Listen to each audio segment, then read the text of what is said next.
i filtri. Esaminiamo prima i formati. Questi sono filtri quadrati per uso professionale. Si usavano tanto in cinematografia e anche in video. Il più piccolo, ecco, giudicatelo già dalla custodia, si vede, ma facciamo prima prendere il suo contenuto. Questo bisogna abituarsi alla terminologia in pollici, 3x3.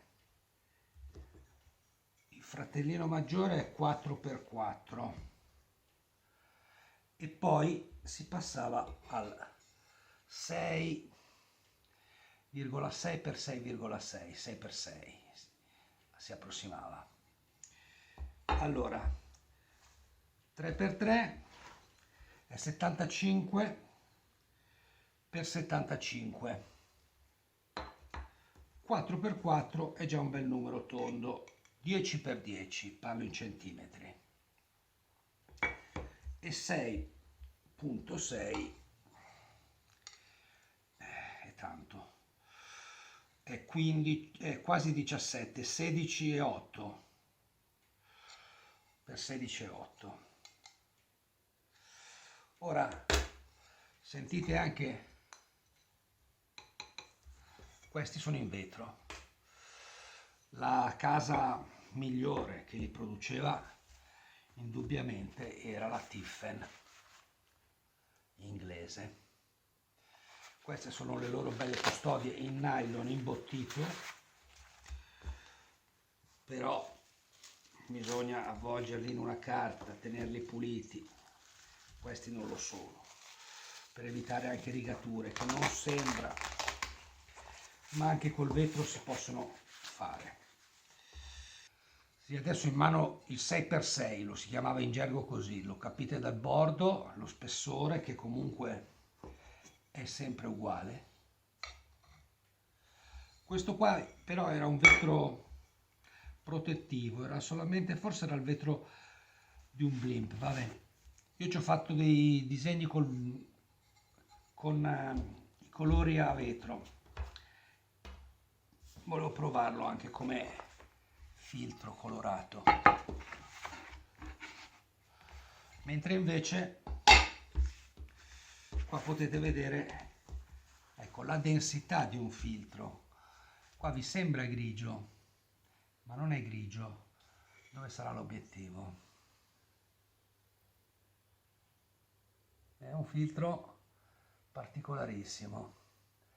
Ecco, qua un po' si vede. Quasi tutti i filtri, quasi, hanno una gradazione. In questo caso ho messo 3 filtri 3x3, la serie più piccola, diciamo, della Tiffen, che sono ancora molto attuali. Gli ND 03, 06 e 09. Vedete? Vediamo, forse. Sì, dai. La gradazione si vede. Potevi anche sommarli e all'incirca adesso è venuta 0,3 più 0,3 un quasi 0,9, perché in effetti era un po' più potente. Maledetta lampada che si riflette, e vabbè. Ora, continuando sui formati però, questi come già vi dicevo erano in vetro, sono in vetro, però se volevi c'erano anche la versione in gelatina, si chiama così. Questo qua contiene un filtro, se non è stato tagliato, della stessa misura di questo. Come avete visto dalla carta, questi sono Kodak, chiamati Wratten. Qua non c'è scritto da nessuna parte. E dovevi ingegnarti per attaccarli davanti all'obiettivo, oppure ti compravi questi bei telaietti di plastica, che alla fine l'ingombro è uguale. Li aprivi con pazienza, con un'unghia, con un cacciavite, e loro stavano al loro posto, belli tesi.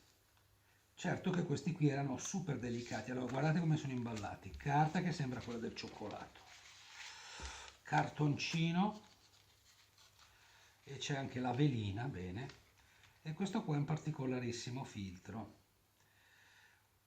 un po' eccessivo, che è il 40 di rosso, e questo meglio che lo affrontiamo dopo. È un CC40 di rosso. No, rimettiamolo subito a posto che poi ci si dimentica. Nella velina. Come potete immaginare, questi qui, dopo pochi giorni di lavoro, pur con la cura che ci potevi dare, si rigavano. E non costava neanche poco neanche loro. Però questa era tutta un'altra storia. Ma non c'erano alcune filtrature. Voglio vedere questi. Questi qui sarebbero i parenti, togliamo un attimo questi qui dal campo, di questo formato. Dovrebbero, sì, qua me lo dice 10x10, cioè 100 x 100 mm, 10x10 cm. Dovrebbero essere l'equivalente di questo come misura. Qua c'è bello scritto che è un Wratten e mi dice anche che tipo, un 80B. Mentre c'era anche una concorrenza da parte della Lee Filter inglese, che poi è quella che faceva questi. No, questi sono Tiffen, sto confondendomi. Tiffen. La Lee, che non mi ricordo però che formato facesse, ma mi sa, vediamo, mi sembrano più piccoli. No, meno male. C'era uno standard. È sempre 10x10, parliamo in centimetri, è tanta roba, è 10x10. Ora mi direte, come si mettevano questi? Beh, bella domanda. Ci voleva il suo portafiltri. Questo era un tipo, perché doveva avere la finestra grande 75 mm, questa è 7 cm e mezzo, maneggevole finché bastava coprire la lente frontale di un obiettivo. Poi c'era il 10x10 che già insomma però non è neanche così grosso, ma il problema era con questi qua che sono stati tirati fuori, ma grosso modo la custodia è molto aderente al filtro. Questa non è originale, ma è in pelle di vacca, l'ho fatta io. E qua immaginate che paraluce portafiltri ci dovevi montare. Io per le mie attrezzature mi ero fornito di molti 3x3 e qualche per poterlo usare anche con altre macchine con lenti più grosse, e no, è abbastanza filtri, ma non colorati. Poi vi farò vedere più d'effetto 4x4 come questo. Adesso metto un po' d'ordine e vi mostro altri formati di filtri, questa volta destinati al mercato dei fotoamatori e diciamo non professionale. No, un passo indietro. Vi ho detto vi mostrerò altri filtri che erano destinati a un altro mercato, anche ai professionisti, perché molti fotografi, come me, appena hanno potuto, sono passati a questi bei filtri.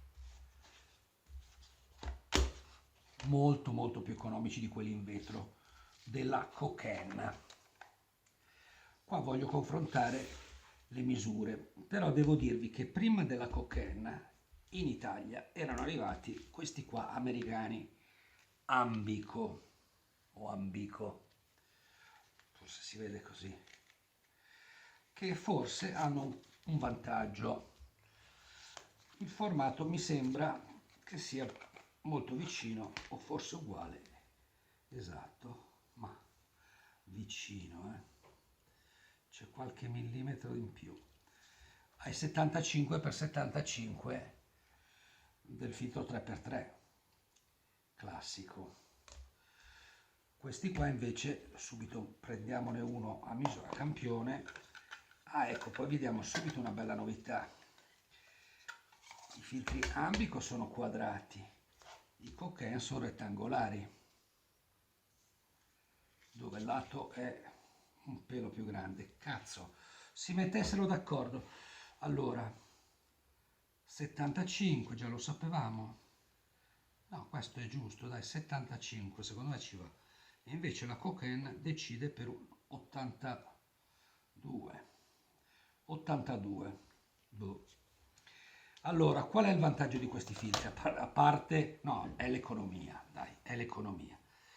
Ma diciamo qual è il vantaggio, adesso combinazione poi ho preso dei filtri un po' particolari rispetto a quelli a cui eravamo abituati da fotografi, ai filtri circolari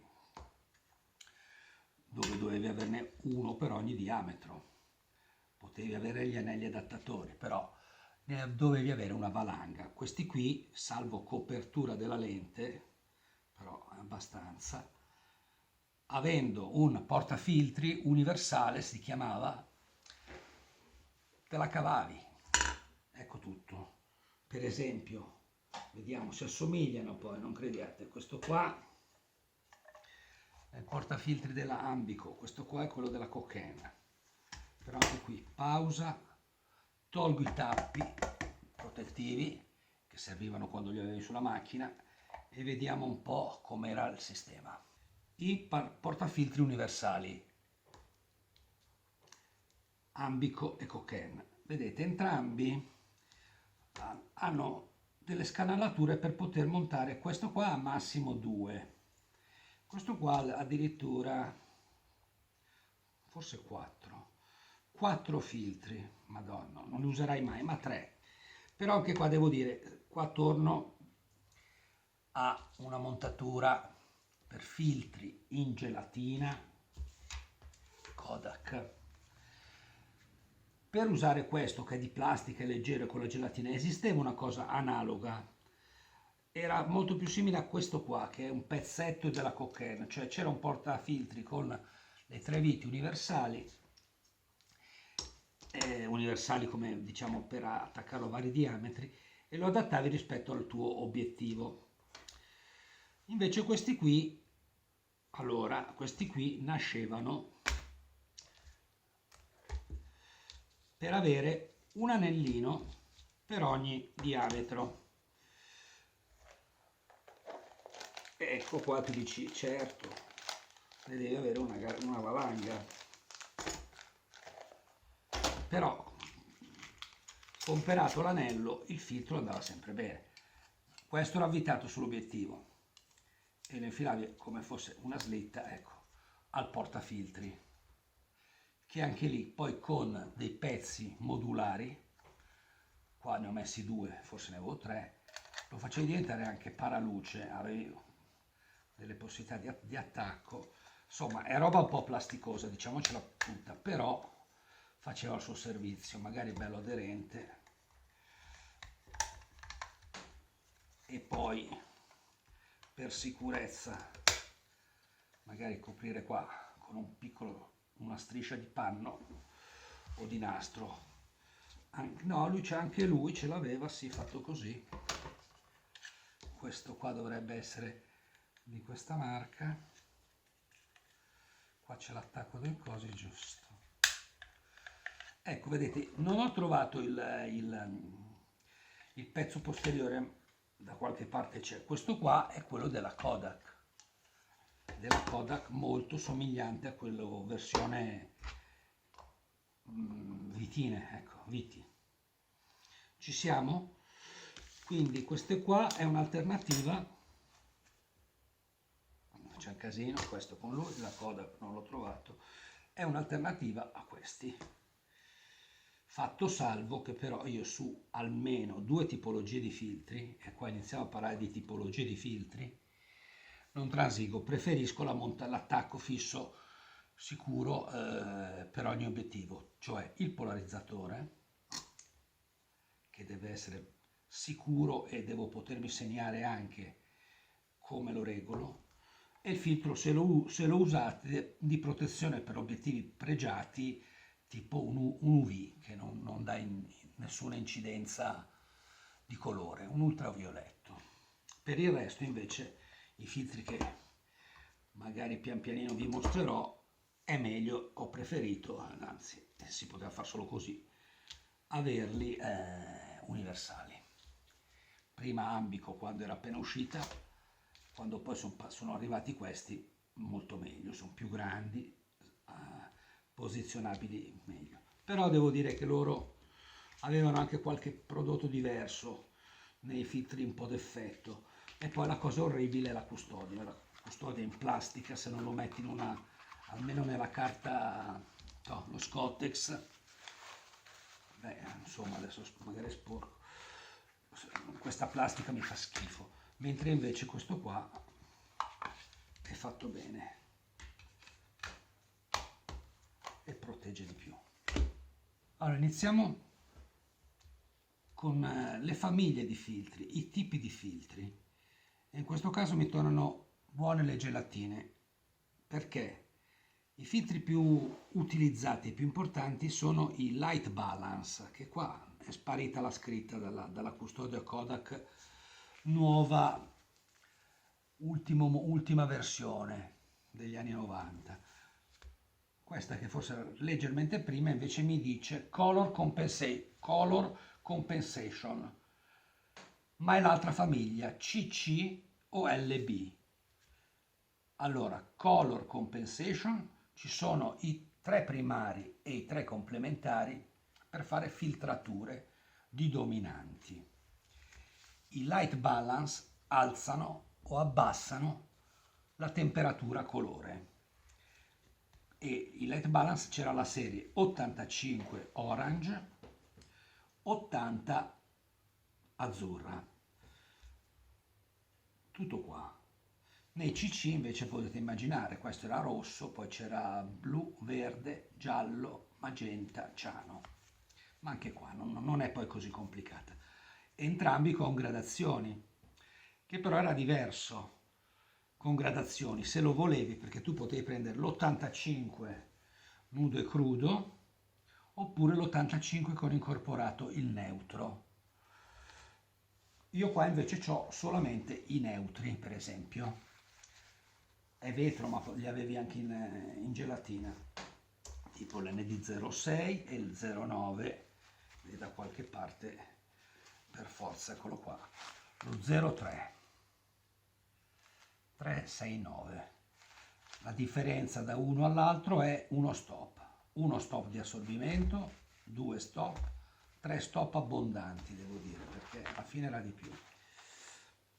E invece in quelli, i CC, Color Compensation, si andava per decimali, si partiva dal 5, 10, 20, 30, 40, 50 del colore dedicato. Questo per esempio è il rosso.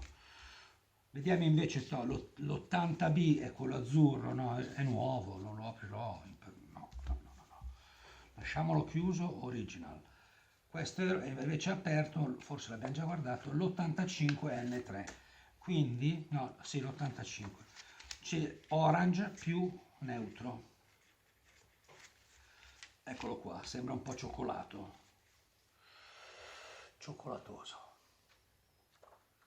Quindi scalda, abbassa la temperatura colore e mi permette di usare diaframmi più aperti, oppure se c'è troppa luce corregge.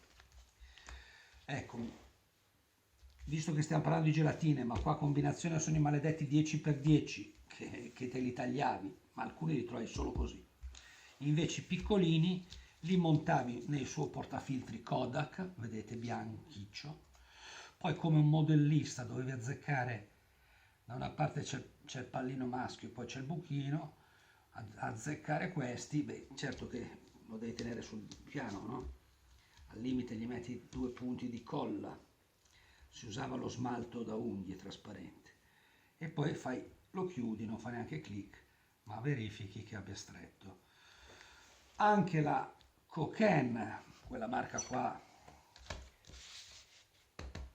uscita molto dopo, ti dava questi telaietti che erano, da qualche parte c'è la scatolina, gelatin holder, qua, gelatin holder. In questo caso però invece che mettere un filtro in gelatina, non si vede molto, ma io ho messo una calza da donna, una Christian Dior con pochi denari, che era la più morbida per fare un effetto moderatamente flu. Qua non si capisce mai dove cacchio è l'obiettivo.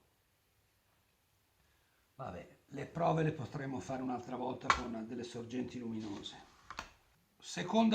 Terza famiglia di filtri che vi faccio vedere. Dopo quelli Light Balance e Color Compensation, una via di mezzo tra il filtro, diciamo, di correzione tecnico e un filtro creativo è, secondo me, il Gradual o Dégradé alla francese. Perché?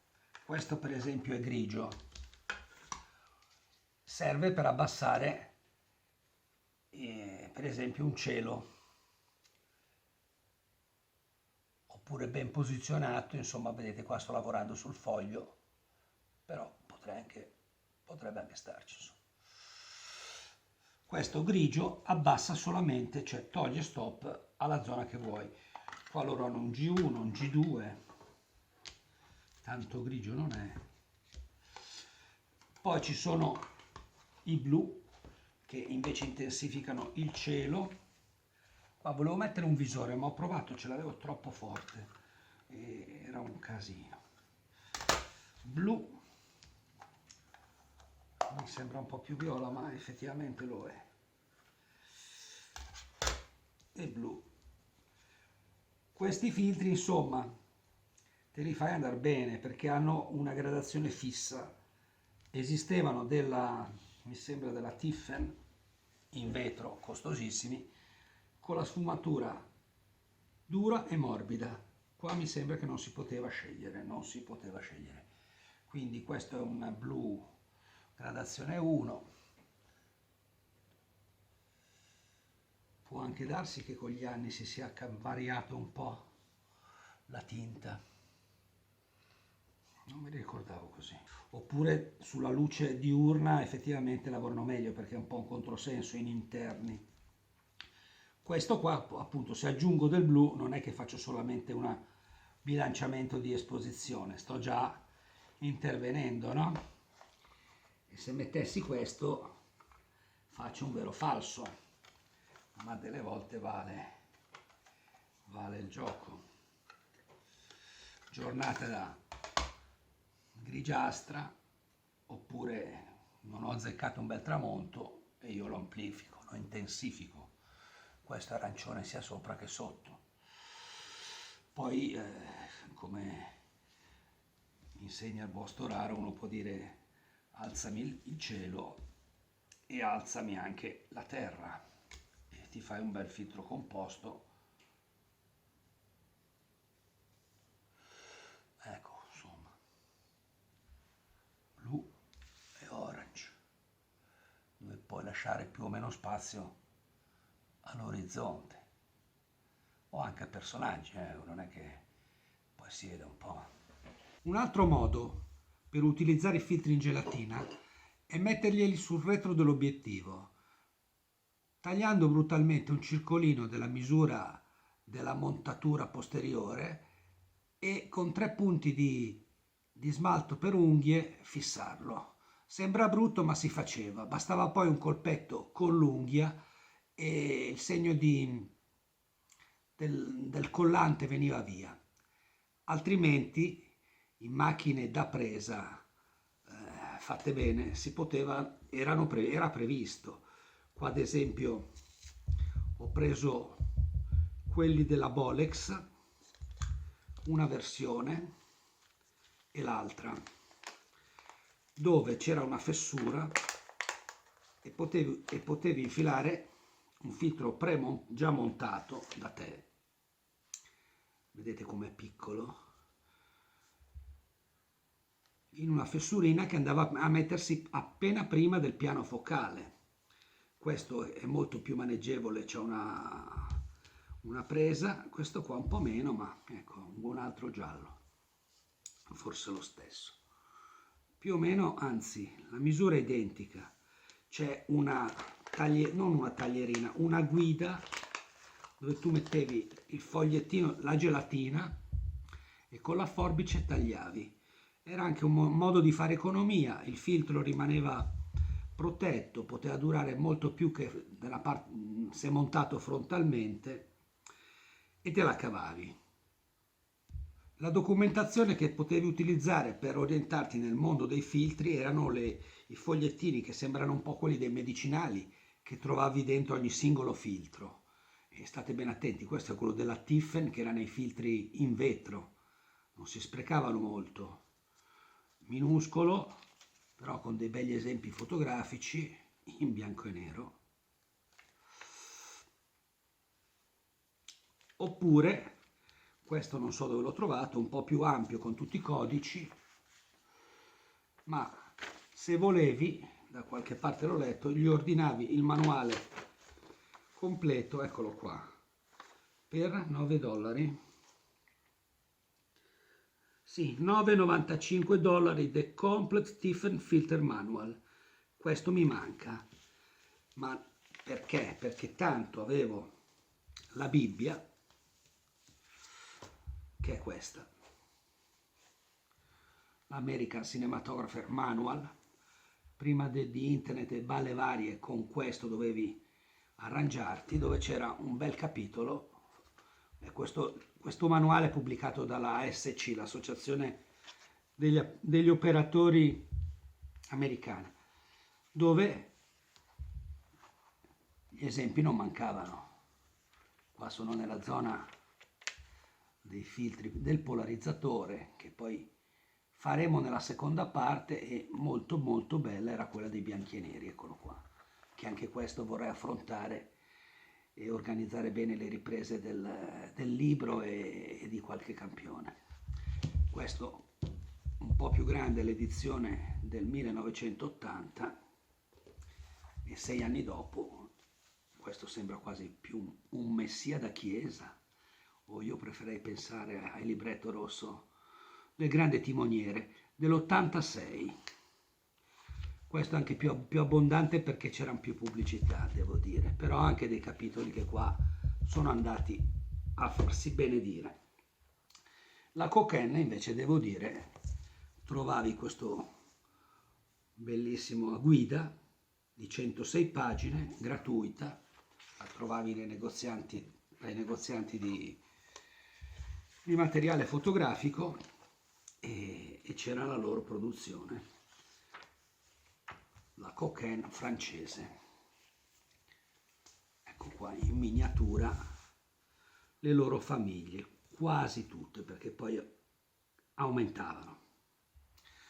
Questa prima parte sui filtri la terminerei qua, e appuntamento alla prossima, dove farò i filtri diffusori, i filtri per effetti, i filtri per il bianco e nero, con prove fotografiche. Arrivederci. Barescu. Baresco, cinematico, film look, ma che cazzo vuol dire? Me lo spieghi? Baresco, ferma questa ipocrisia. Filmare in 4K e poi ammorbidire? Cerchi la definizione e poi fai una roba moscia?